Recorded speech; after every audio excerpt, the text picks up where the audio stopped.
Hello guys! Welcome back to my YouTube channel. So ayan, sorry ngayon lang tayo nakapag-vlog kasi ngayon lang tayo nakapag-day off tapos 3 days pa. Na-request ko kasi talaga yung day off ko na to kasi nga 1 month na ako sa trabaho tapos parang ang lungkot-lungkot ng 1 month ko tapos pag day off ko wala akong nagagawa, nasa bahay lang. So ayan, nag-request ako ng 3 days off kasi nga yung mga bus dito sa amin may schedule. Tapos ayan, nakamaleta nga pala ako. Pero di pa ako uwi. Pupunta lang ako ng Winnipeg kasi meron ditong Black Friday sale. Tapos titingin-tingin na rin ako, mamimili kung anong pwede kong bilhin. Tapos maggagala kasi ang hirap pag puro ka lang trabaho. Tapos pag day off mo wala kang magagawa kundi sa bahay, matulog, magluto, maglaba. Kumbaga, gusto ko naman ibahin yung routine ko kahit once in a month lang. Isang beses lang sa isang buwan. Kaya ayan, samahan nyo ako mag-Winnipeg. Itutur ko na rin kayo tapos sana may mabili ako doon. Punta na ako ngayon sa terminal ng bus kasi dito may oras lang yung bus. Update ko kayo mamaya. See you!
Hello guys, ayan, nandito na nga pala tayo ngayon sa Winnipeg pagkatapos ko ng 4 na oras na biyahe. Hindi na ako nakapag-vlog kagabi pagdating kasi nga madilim na, tapos umuwi na rin ako, nagpahinga kasi napagod din ako sa biyahe. So ngayon, nandito ako sa outlet mall sa Winnipeg. Na-try ko lang mag-unwind, magtingin-tingin, or kung sakaling may mabili, iikot ko kayo dito, tara samahan nyo ako.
Alam mo ano talaga, Black Friday is isa budol.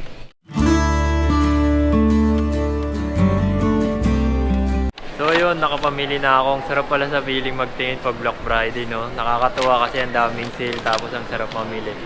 So ayun, nakita na yung mga nabili ko.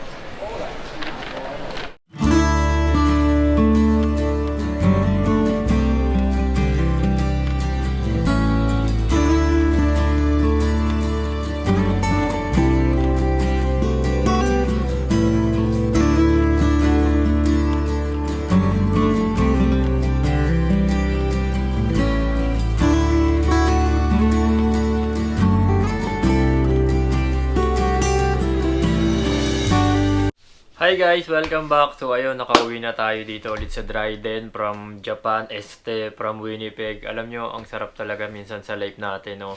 Na nakaka-relax tayo. Ang sarap din minsan yung feeling na naa-unwind tayo. Yung after mo magtrabaho ng ilang buwan or ng ilang months, ilang weeks. Tapos, kaya ayan, nakabalik na ako dito. Gusto ko lang i-share sa inyo kung ano yung mga napamili ko, kung ano yung mga nauwi ko.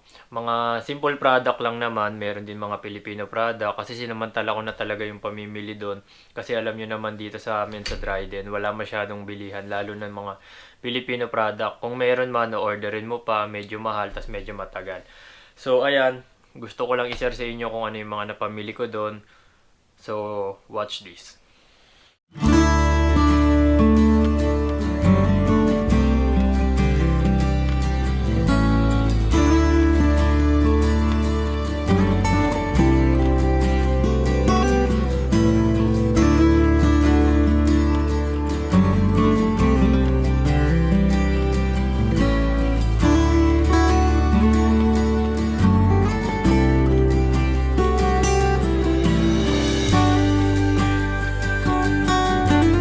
So ayan lahat guys ng mga napamili ko, gusto ko lang i-share sa inyo. Hindi ko yan binibenta, pinapakita ko lang sa inyo para may idea rin kayo kung ano yung mga usually na ginagamit ko, tsaka kung ano yung mga pagkain na kinakain ko. So ayan, simulan ko na sa mga ginagamit ko sa CR, no. Syempre meron akong shampoo, conditioner, tapos toothbrush, tapos bumili na rin ako ng chopstick kasi alam nyo naman minsan gusto ko yung mga Japanese style yung kumakain ka ng habang naka-chopstick lalo na pagka nagdo-noodles. Kaya bumili na rin ako niyan. Tapos ito, pansin nyo naman and marami rin ako nababasa sa comment. Bakit undry daw nung lips ko? So ayan, bumili na po ako ng Nivea para kahit papaano hindi na siya maging dry. Tapos ito talaga yung pinaka na-miss ko sa Pilipinas. Kasi trivia lang share ko lang sa inyo. Hindi po kasi talaga ako nagkakape. Kahit na nagtatrabaho ako sa coffee shop, sa Tim Horton, hindi po ako nagkakape doon. Ang iniinom ko lang palagi doon, hot chocolate or yung tea. Yung steep tea kasi ang sarap-sarap noon, para kang naka-milk tea na rin. Yung amoy niya parang milk tea din. Pero hindi ko alam kung ano yun. Basta ganun yung lasa niya kaya yun yung lagi kong iniinom. Tas ayan, bumili na rin ako ng Milo. Yan. Bumili ako ng Milo sa Winnipeg. Nung nakita ko talaga to, hindi ako nagdalawang isip. Kasi nung nasa Pilipinas ako, ito yung lagi kong binibreakfast. Tapos papartneran ko ng pandesal, sasawsaw ko lang doon. Tapos pag kinakain ko, ang sarap-sarap talaga. Kumbaga, nakakabuo siya ng araw. Bumili rin ako ng gelatin. Actually, yung hinahanap kong gelatin sana yung Mr. Gulaman. Kasi ang sarap-sarap nung pag tinitimpla mo, tapos niluluto mo. Wala akong nakita nun. Meron akong nakita dito, gawa na siya. Kumbaga, ikakat ko na lang siya. Alam mo yon. Kasi doon sa lugar namin sa Pilipinas, doon sa may Pasay, sa Malibay, kahit saan kanto ka pumunta guys, may makikita ka nagtitinda ng mga gulaman, yung mga dessert na gulaman, nilalagyan nila ng mga condense, ng evap, tas ang sarap-sarap. Ayun, na-miss ko kasi yung mga ganong dessert, ganong pagkain sa Pilipinas, kaya bumili na rin ako nito. Ito talaga yung pinaka na-miss ko sa lahat, lalo-lalo na sa Japan nung nagpunta ako sa Japan. Itong kipay. Grabe yung kipay guys, ang mahal na pala ng kipay ngayon dito sa Canada. Kasi una ko to natikman tong kipay na to sa Japan, talagang napakasarap siya. Di mo siya mako-compare sa ibang mayonnaise ng Pilipinas or ng iba. Basta, para sa akin, ito yung pinaka the best na kipay yan. Made in Japan pa yan, napakasarap niyan. Tapos nung nakita ko to talagang hindi ako nagdalawang isip, binili ko kagad to. Kasi nakakamiss talaga yung kipay. Meron din akong spam. Ultimate favorite ko to lalo sa breakfast, tsaka sa palaman sa tinapay kasi napakasarap niya talaga. Tapos, ito, isa sa mga pinaka na-miss ko rin. Siyempre, ang Pilipino, mahilig tayo sa fried chicken, di ba? At nakakasawa naman kung puro tayo fried chicken sa labas. Kaya bumili ako ng pang home style fried chicken. Ayan, umorder ako ng crispy fry. Ito kasi grabe napakasarap. Alam mo yun, kahit ilang beses akong nagja-Jollibee sa Pilipinas noon. Pero nakakamiss at nakakamiss pa rin yung crispy fry. Kumbaga, tatak Pilipino na to Pagka gusto mo ng manok, crispy fry agad yung hahanapin mo Kaso yung gravy hindi ako marunong gumawa. Tapos syempre, kung meron tayong crispy fry, kailangan samahan natin ng sabaw ng Knorr, crab and corn. Ayan. Bumili rin ako ng crab and corn kasi dito sa Canada, alam nyo naman napakalamig. Para minsan kahit papaano, makakapag-soup tayo. Tsaka pag tinatamad tayo magluto, ito, madali lang lutuin, makakapag soup na tayo, 'di ba? Hindi na natin kailangan mag-gisa-gisa ng kung ano-ano. Tapos, ito pa sa pinakamahirap hanapin dito sa amin guys, dito sa Dryden. Kaya, nakakatamad din talaga magluto. Kasi kahit anong, ano mo, kung wala to, kumbaga, ang hirap pasarapin ng niluluto mo. So, bumili rin ako nitong Knorr Cubes. Yan. Meron naman nabibili sa amin dito, puro Knorr chicken lang. Nakakasawa naman kung puro chicken yung bibilin ko. So, bumili na rin ako ng pork. Yan, meron akong chicken and pork. Tig-dalawa na yung binili ko kasi hindi ko alam kung kailan ako ulit makakabalik dun sa Winnipeg sa Filipino store. So, ayan, makakapagluto na tayo ng tuloy-tuloy. Tapos, isa pa sa pinaka-na-miss ko yung asim kilig. Pagka kumakain ako niyan. So, ayan, bumili na rin ako ng sinigang mix. Yan, para makapagsigang tayo. Kasi nakakamiss talaga yung sinigang, no? Nakakamiss kiligin. Yung alam mo yun, yung wala nang nagpapakilig sa'yo. Sa sinigang ka na lang kikiligin. So, ayan, nakabili ako na ito kahit papaano. Inapat ko na para, madami. Kasi hindi ko rin alam talaga kung kailan ako makakabalik doon. Kasi malayo yun. Magastos din pumunta talaga doon, guys. Kasi isipin nyo, pupunta ako doon, magbubuk ako ng bus papunta doon, magbubuk ako ng bus pabalik. Kasi yung tutuluyan ko pa, tapos yung mga gagastusin ko pa doon. Kaya, ayun, medyo binili ko na talaga siya kahit papaano lahat. Kasi hindi ko alam kung kailan ako makakabalik doon. Tapos, syempre, kung meron tayo ng mga yan, syempre mawawala ba yung instant noodles natin.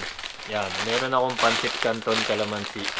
Alam nyo, ang sarap pala sa feeling, no? Kasi kahit papaano, nandito tayo sa ibang bansa, yung mga Filipino product, nandito rin pala, mabibilan mo. Kailangan mo lang siyang dayuhin, pero kahit papaano may mabibilan, di ba? Hindi yung tipong mamimiss mo siya nang wala lang kasi wala kang choice. Ito talaga pagka na-miss mo yung mga pwede mo siya puntahan, magastos nga lang. Siyempre, bumili na rin ako ng beef. Yan, ito kasi yung pinaka-favorite ko sa lahat. Gusto ko rin sana yung chicken, kaso ito na lang, baka hindi ko naman siya maubos lahat. Bumili na naman ako ng hindi naman dapat bilhin, pero matagal ko na kasing gusto to, yung PlayStation controller. Meron na kasi akong isa, so bumili pa ako ng isa para dalawa kung sakali may makalaro ako dito. May kasama na ako maglalaro, di ba? So, ayan.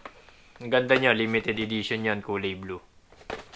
Tapos dito kasi guys sa lugar namin nag-i-snow na ng malakas tapos sumahangin pa ng malakas. Bumili ako ng protection sa ice kasi alam niyo naman 'di ba naglalakad lang ako pagka pumapasok, pag umuuwi.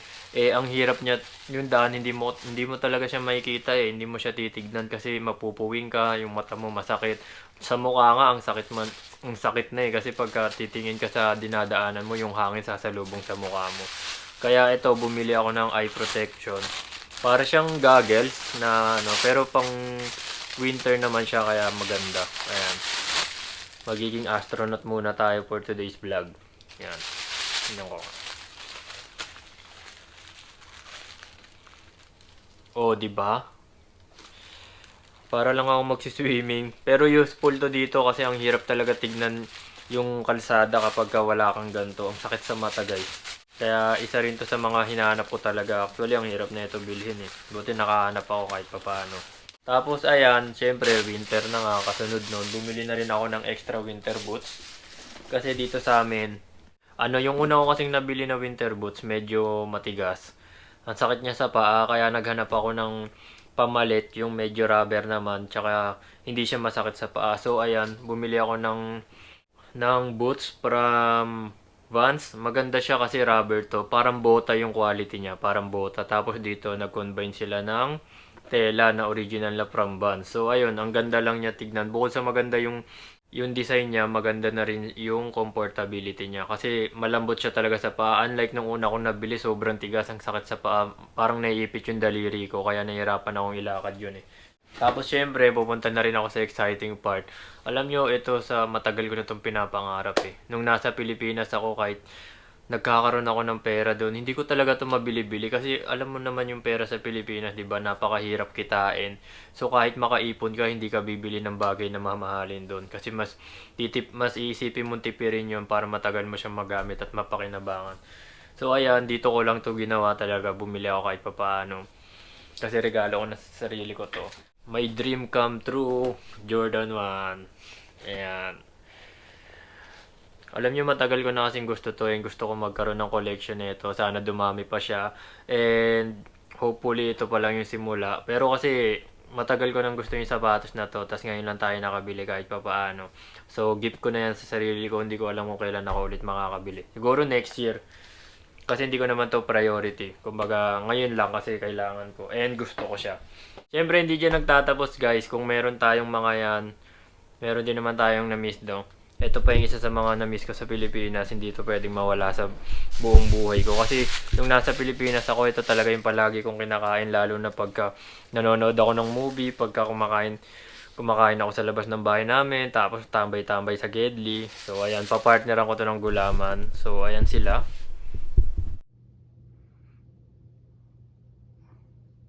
Diba? Nakakamiss yung mga ganyang pagkain sa Pilipinas. Yung tambay ka lang sa Gedli, tapos pangtawid gutom ba, kumbaga kung tinatamad ka magluto or wala kang maluto, pwede mong kainin yan. So ayun, yan lang naman yung mga ay wait, meron pa pala. Pakita ko na rin sa inyo kahit pa paano. Ayan, nakabili tayo ng mga damit, jacket. 4 lang naman siya, 2 t-shirt and 2 jacket. So ayun lang, ba't ko ba pinakita sa inyo yon? Hindi ko naman pinakita sa inyo yon para mang-inggit or para ipakita sa inyo kung ano yung mga nabibili ko dito. Pinakita ko yun sa inyo kasi nakita nyo naman kung ano yung mga pinagdaanan natin dito, kung paano tayo nag-start, kung paano tayo nagsimula. Alam mo yon, ang sarap lang sa feeling, ang sarap lang sa pakiramdam na after mong maglakad ng malayo, after mong lumayo sa family mo, after nung mga times na nahihirapan ka, nalulungkot ka, na homesick ka, naiiyak ka, darating din yung time na magiging masaya ka kung ano yung pinagdadaanan mo. Yung after mo nung umiyak, after mong malungkot, after mong mag-sacrifice, di ba? At the end, meron pa rin siyang magandang dulot sa'yo. Meron pa rin siyang magandang balik sa'yo. Kaya para sa mga nahihirapan dyan, tsaka para sa mga umiiyak dyan, huwag kayong mapagod mahirapan, huwag kayong mapagod masaktan. Kasi lahat ng paghihirap nyo at lahat ng luhang pumapatak sa inyo, merong kapalit yan. Kaya tiisin nyo lang at pagsikapan, pagtiyagaan. Ako, nagsisimula pa lang din ako dito. At marami sa inyo ang mga successful na. At sana maabot ko rin kung ano yung mga naabot nyo. So ayun, maraming salamat sa inyo. Huwag tayo tumigil sa pangarap natin. Magsimula tayo at tapusin natin hanggang sa dulo. Maraming salamat. Thank you for watching.